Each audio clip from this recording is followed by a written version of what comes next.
Graças a Deus, Shalom Adonai, Yeshua HaMashiach, Hamalé, Hamalehim. É uma alegria, querido, estarmos junto com os irmãos para mais um estudo da Palavra do Senhor, cujo tema hoje vamos falar sobre, afinal, Deus se arrepende? O que você entende sobre o arrependimento de Deus? Será que Deus se arrepende? Será que Deus, com toda a sua grandeza, com todo o seu esplendor, com toda a sua magnificência, pode Ele se arrepender? A maioria dos teólogos cristãos tem afirmado que Deus é imutável. Em apoio a esta doutrina, muitas vezes são citadas várias passagens do Antigo Testamento como Números, capítulo de número 23, que diz assim, e o versículo 19, Deus não é homem para que minta, e nem filho do homem para que se arrependa. Porventura diria ele e não o faria? Ou falaria e não confirmaria? Ou em 1 Samuel, capítulo 15, versículo de número 29, que diz, e também aquele que é a força de Israel não mente, nem se arrepende, porquanto não é um homem para que se arrependa. Ainda nós temos o Salmo de número 104 que diz, jurou o Senhor e não se arrependerá, tu és um sacerdote eterno, segundo a ordem de Melquisedeque. No entanto, muitas outras passagens do Antigo Testamento afirmam que Deus normalmente muda de ideia ou arrepende-se, conforme as seguintes passagens. Nós vemos em Gênesis 6:6, que diz, então arrependeu-se o Senhor de haver feito o homem sobre a terra e pesou-lhe em seu coração. Em Êxodo 32, verso 14, diz assim, então o Senhor arrependeu-se do mal que dissera que havia de fazer ao seu povo. Jeremias capítulo 18, do verso 5 ao 10, diz, se a tal nação contra a qual falar se converter da sua maldade, também eu me arrependerei do mal que pesava fazer-lhe. Aonde encontramos isso no versículo de número 8. Temos também Joel capítulo 2, verso 13, que diz, e rasgai os vossos corações, e não as vossas vestes, e convertei-vos ao Senhor vosso Deus, porque Ele é misericordioso e compassivo, e tardio em irar-se, e grande em beneficência, e se arrepende do mal. Em Jonas 3,10, e Deus viu as obras deles, como se converteram do seu mau caminho, e Deus se arrependeu do mal que tinha anunciado lhe faria, e não fez. Jonas 4:2, ainda nós vemos em Jonas, pois sabia que és Deus, compassivo e misericordioso, longânimo e grande em benignidade, e que te arrepende do mal. Ainda temos Amós, capítulo 7, do versículo 3 e o versículo 6. Então o Senhor se arrependeu disso. Não acontecerá, disse o Senhor. Amados, ou pelo menos assume que ele muda segundo a seguinte passagem. Nós vamos ver agora que Deus ele muda em algumas passagens da Bíblia. Em Jeremias 26:3, e eu me arrependa do mal que intento fazer-lhe por causa da maldade de suas ações. Em Jonas 3:9, quem sabe se voltará Deus e se arrependerá e se apartará do furor da ira, de sorte que não perecemos. Temos ainda, querido, como que nós podemos resolver esta aparente contradição? Alguns dizem que os textos devem ser considerados como antropomórficos, ou antropopáticos, mas atestar apenas isso não se torna uma solução. Vamos ver a definição etimológica de algumas palavras. Em todos esses casos, arrepender-se ou mudar a mente é a tradução da raiz do verbo do tronco nifal e o ritpael, que nós encontramos aqui a palavra niham. E para resolver o problema, nada mais justo analisar o vocábulo hebraico. O vocábulo hebraico niham, no tronco piel, relata o significado de confortar. Já no tronco rifil e no ritpael, o significado de encontrar consolação, lamentar, remorso, tristeza e etc. O ugarítico relata a forma o mesmo que manorimum, o iem, o yamu. Já o amorita registra a forma naum, nirmatum. No tronco nifal, o vocábulo é atestado por 48 vezes como os seguintes significados: se arrepender, conforme as seguintes passagens: Êxodo 13:17, 1 Samuel 15:29, Jeremias 4:28, 15:6, 20:16, Ezequiel 24:14, Joel 2:14, Jonas 3:9, Zacarias 8:14, Salmo 106:45 e Salmo 110:4. Existe uma forma, niham al, que significa lamentar algo, conforme as seguintes passagens: Êxodo, capítulo 32, 12, 14, Isaías 57, 6, Jeremias 8, 6, 18 e 8 e o versículo 10. Também Joel 2 e 13, Amós 7 e 3, versículo 6, Jonas 3, 10 e 4 e 2. No tronco ritpael se tem o seguinte significado: entristecer-se por mudar de ideia, conforme as seguintes passagens: Número 23, 19, Deuteronômio 32, 36 e Salmo 135, 14. Vamos fazer uma análise textual. Números 23, 19, Deus não é o homem para que minta, nem filho do homem para que se arrependa. Porventura diria ele e não faria? Ou falaria e não confirmaria? O oráculo como tal fala da presença de Deus com o seu povo. E no versículo 21, é sua invencibilidade através do seu poder. No versículo 22 e 24. Diversos fatores apontam para a natureza incondicional desse oráculo. O oráculo é designado a abençoar e não amaldiçoar. Balaão reconhecia o caráter inalterável da bênção e não poderia alterá-la através de uma feitiçaria ou uma adivinhação. Esta bênção é uma extensão da promessa incondicional do Senhor para a descendência de Abraão. Gênesis 15, 16, 17, capítulo 8, 22 e o 17. E, portanto, compartilha a qualidade da ligação dessa promessa. A fala que Balaão afirma que Deus não iria mudar de ideia ou mentir marca formalmente a bênção como um decreto de Deus. O verbo kisev, aqui nesse contexto, se refere como Deus age normalmente quando é feito um decreto. O princípio aqui se aplica à bênção. 1 Samuel 15, 29, que diz: e também aquele que é a força de Israel não mente, nem se arrepende, porquanto não é um homem para que se arrependa. Saul não conseguiu destruir os amalequitas. Samuel repreendeu por sua rebelião e declarou que o Senhor lhe havia rejeitado como rei, como está escrito em 1 Samuel 15, 23. Saul implorou por perdão, mas Samuel repetiu a decisão do Senhor. Versículo 24 e 26.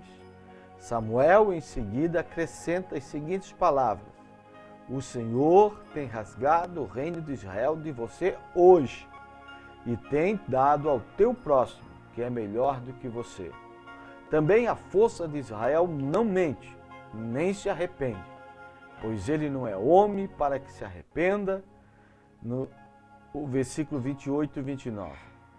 Com a relação entre a pronúncia registrada em 1 Samuel, capítulo 13, do versículo 13 ao 14, e o decreto de 15 e 29, duas opções aparecem possíveis. Em primeiro lugar, talvez a profecia no capítulo 13 refere-se apenas à dinastia de Saul.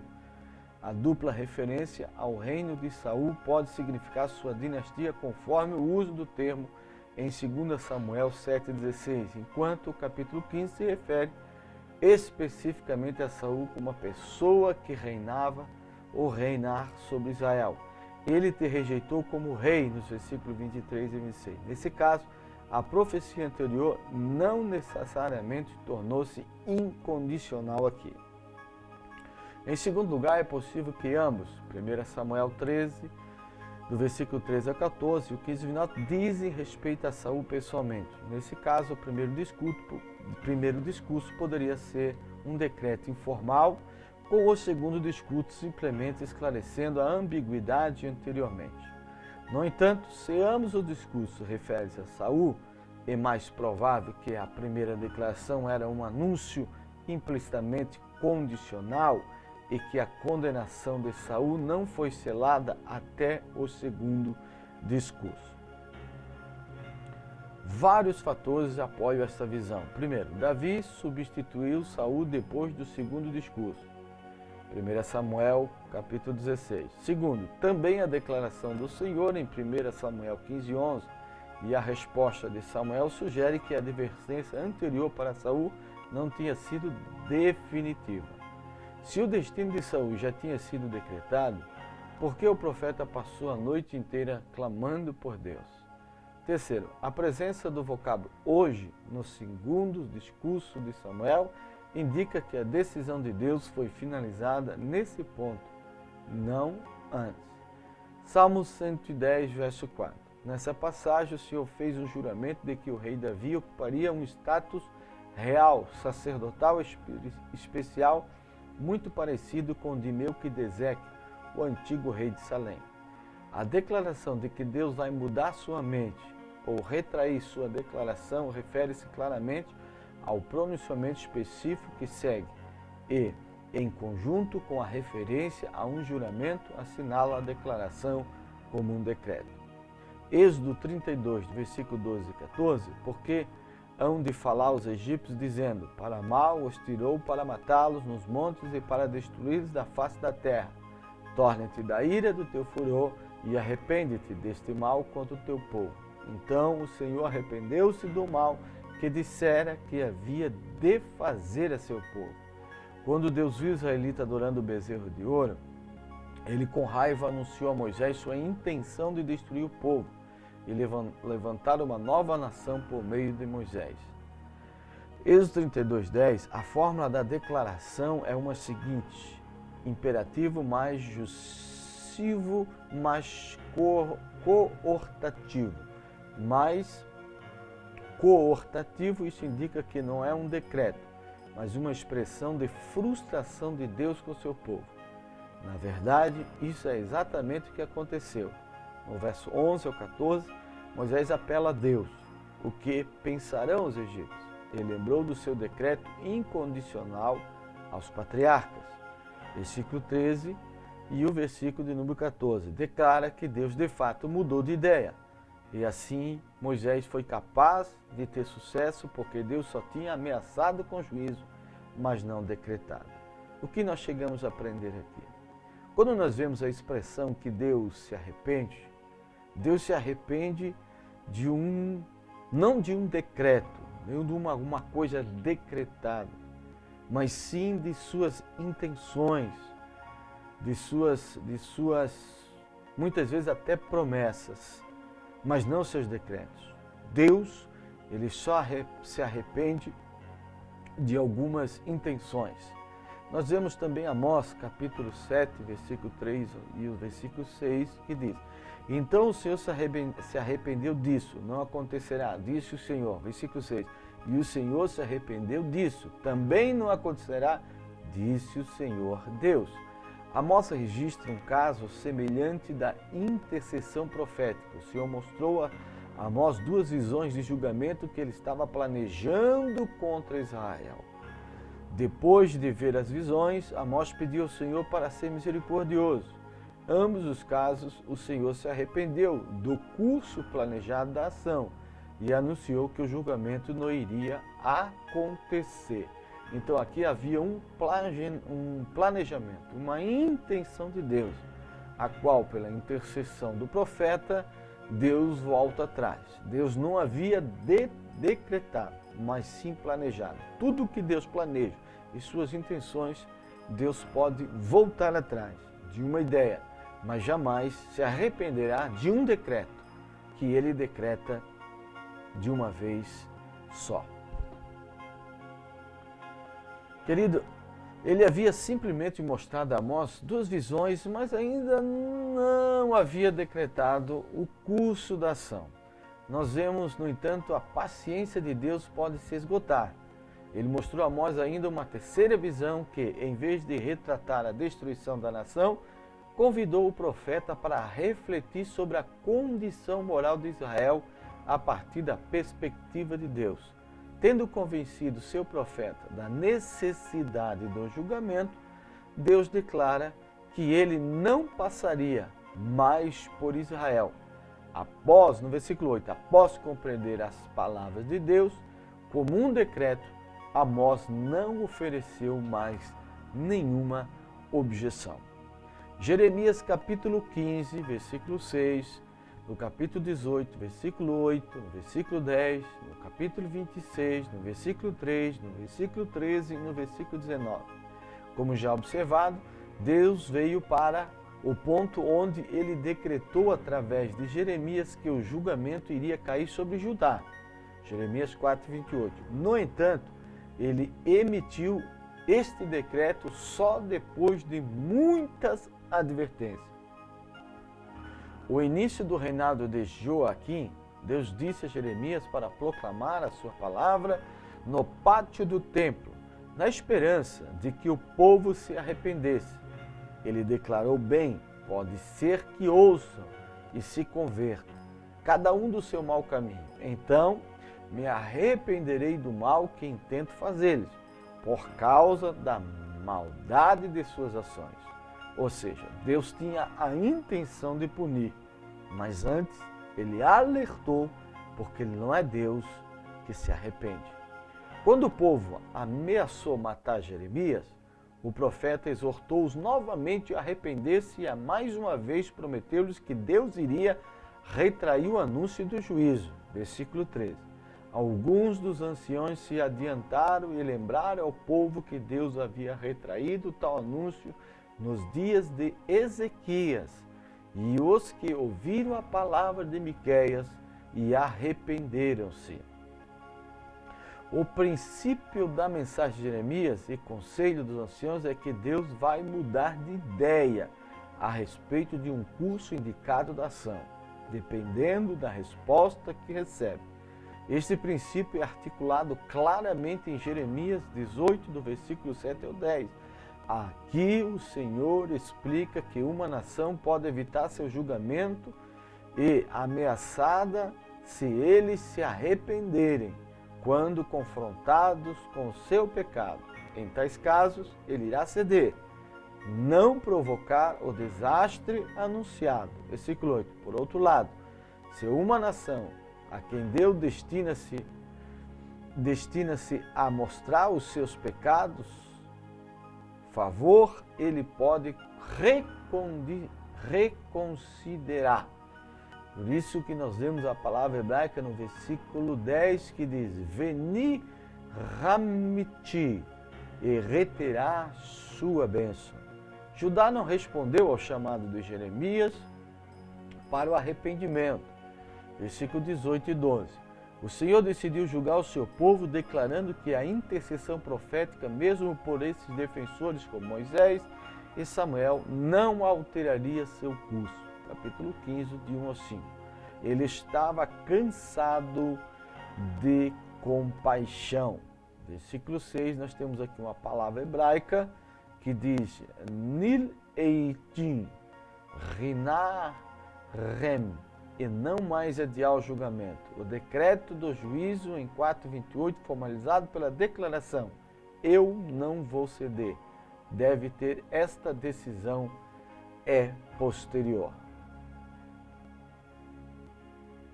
Joel 2, versículo 13 e 14. E rasgai os vossos corações e não as vossas vestes, e convertei-vos ao grande em beneficência, e se arrepende do mal. Versículo 14.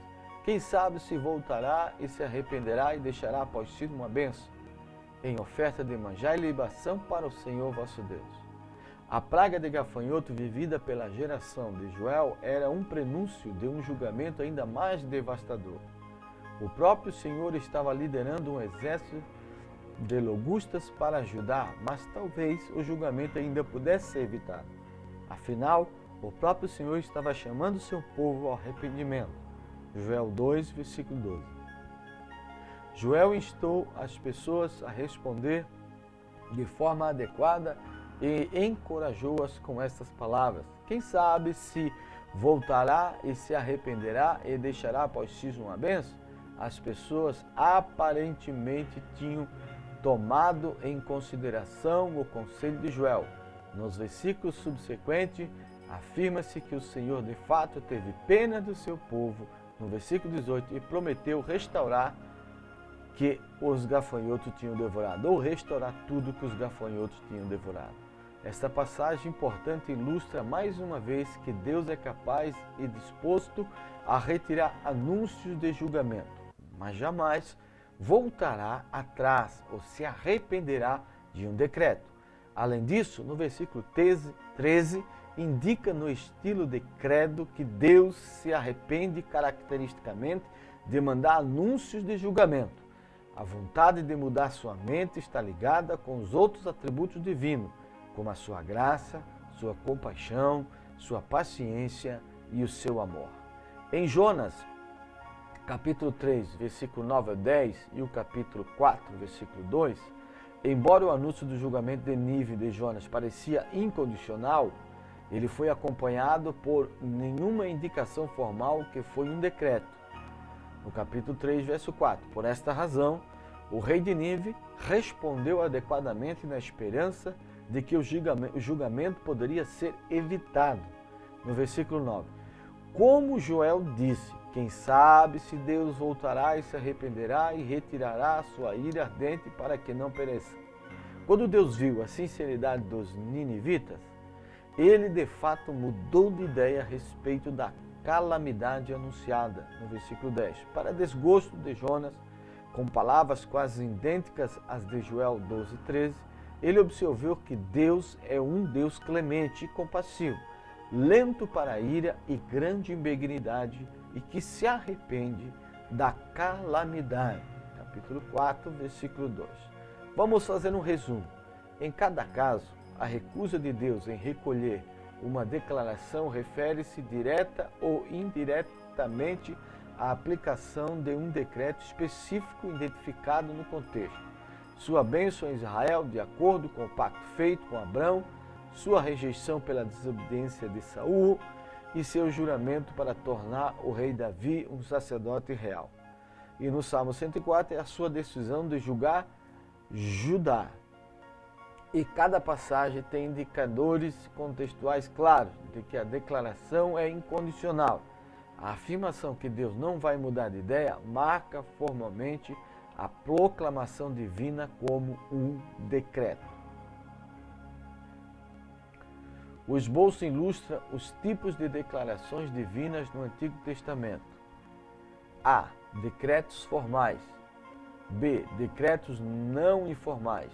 Declarações explicitamente condicionais de intenção. D. Declarações não explicitamente condicional da intenção. Portanto, quando Deus emitiu um decreto, ele não mudará sua mente ou desviará do mesmo. No entanto, a maioria das declarações de intenção de Deus não são decretos. E Deus pode e muitas vezes se afasta de tais anúncios. Nesses casos, ele muda de ideia, no sentido de que ele decide, pelo menos por enquanto, não fazer o que ele havia planejado ou anunciado como sua intenção. Em suma, a contradição haveria se fossem decretos incondicionais, mas nós encontramos que Deus muda de ideias quando suas declarações implícitas são condicionais, são de intenções condicionais.